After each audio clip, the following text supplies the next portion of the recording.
Worli VDD पुनर्विकासात ऐतिहासिक टप्पा, 550 कुटुंबांचे घराचे स्वप्न साकार होणार.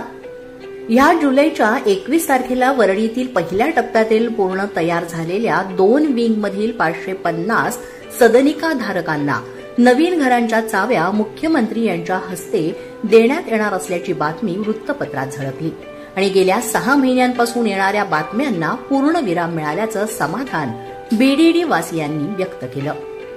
म्हाडानं जरी या बातमीला अधिकृत दुजोरा दिला नसला तरी श्रावणाआधी ताबा देण्याचे दिलेले आश्वासन प्रशासन पूर्ण करणार यावर सर्वांचा विश्वास आहे.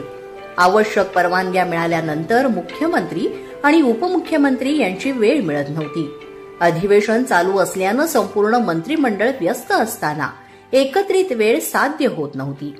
सन्माननीय मुख्यमंत्री देवेंद्र फडणवीस यांनी या प्रकल्पाचे भूमिपूजन केल्यानंतर आज 8 वर्षांनी त्यांच्या हस्तेच त्याचं उद्घाटन होत असल्याचं समाधान बीडीडी वासियांनी बोलून दाखवलं. 160 चौरस फुटाच्या घरातून थेट 500 चौरस फुटाच्या घरात जाण्याचं स्वप्न प्रत्यक्षात साकार होत असल्याचं पाहून तेव्हा दिलेला शब्द खरा ठरला असं रहिवाशांचं मत आहे.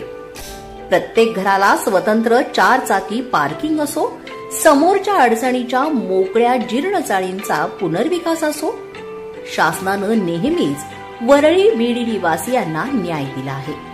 या यशस्वी प्रयत्नात स्थानिक आमदार आदित्य ठाकरे, माजी आमदार सुनील शिंदे, माजी गृहनिर्माण राज्यमंत्री सचिन आहिर, खासदार मिलिंद देवरा, खासदार अरविंद सावंत, भाजपा नेते आणि मंत्री आशिष शेलार तसंच मनसेचे संदीप देशपांडे यांचाही सातत्यानं पाठपुरावा राहिला आहे.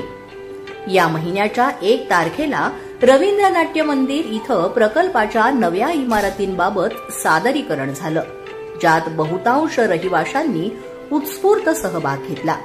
त्या कार्यक्रमात प्रतिनिधींकडून संबंधित अधिकारी आणि प्रशासनाचेही जाहीर आभार मानण्यात आले.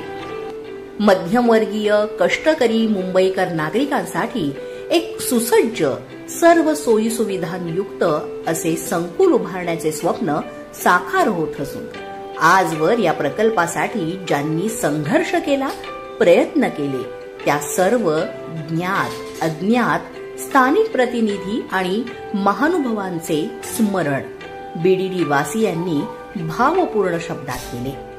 शासनाचे पुन्हा एकदा मनःपूर्वक आभार.